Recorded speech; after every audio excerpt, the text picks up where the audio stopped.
Hi, this is Justyna Redelkiewicz, and you are listening to my channel Go Crazy, Go Cosmic, where we speak about startups, investments, and reaching the stars. In today's episode, we will speak about business development and sales, so when to start talking to your customer for deep tech and space companies. And I know this is not your favorite subject. You would prefer to stay in the lab, perfectionize your product, and when it's ready, offer it to the market. But it doesn't work this way. And believe me, if in the end nobody buys your product, you will not be happy. So I will walk you in this episode through technology readiness levels, and on some examples, I will show you when is the best time to start talking to your customers. Usually, as I said, the technical teams, the founders in space and deep tech, they are starting engaging with the market around TRL7. This is understandable. The teams are very technical. It's not their best skill. And also the product development takes a very long time. So they usually wait until they have something really cool to show. And this is normally around TRL7 when we need to start engaging with having the first proof of concept in operational environment. And this is usually the moment when these type of activities are also required through the public funding. But this is not the best way. So let me give you an example that will illustrate this a little bit better. Imagine that you want to set up a company that will do satellite analytics for insurance companies. Let's take an example of flooding. You have seen some of the recent floodings in Europe. It's a real problem. With the satellite data, we can help insurance companies to see the footprint, so where the flood was, and this can help them with claim management.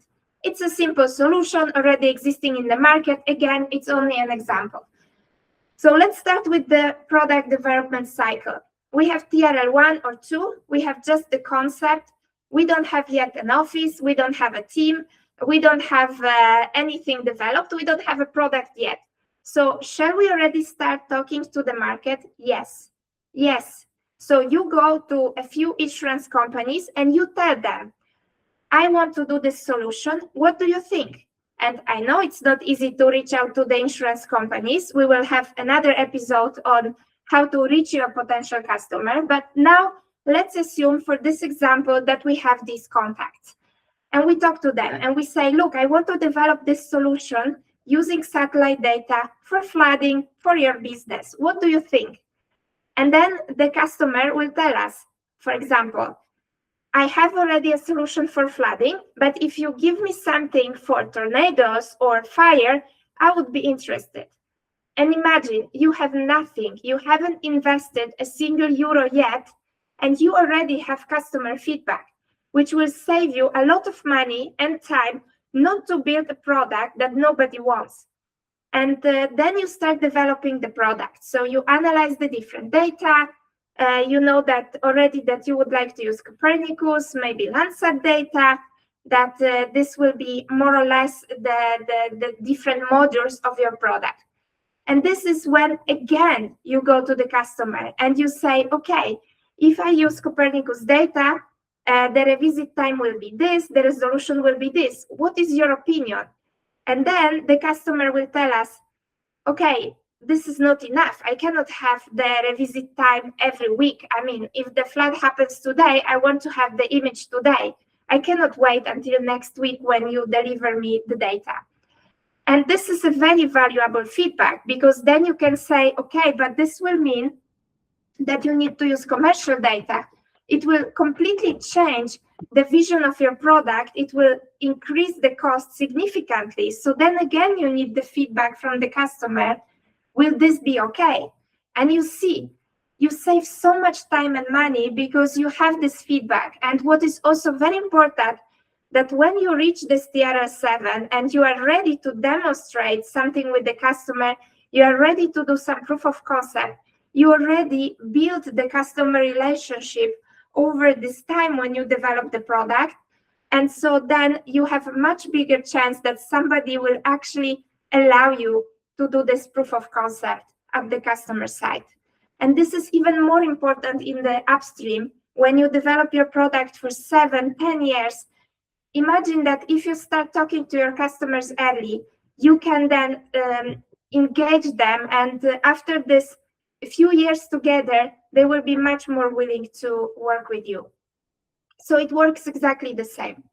And just to summarize, the most important benefits of talking to your customers early is that you will feel the real market needs.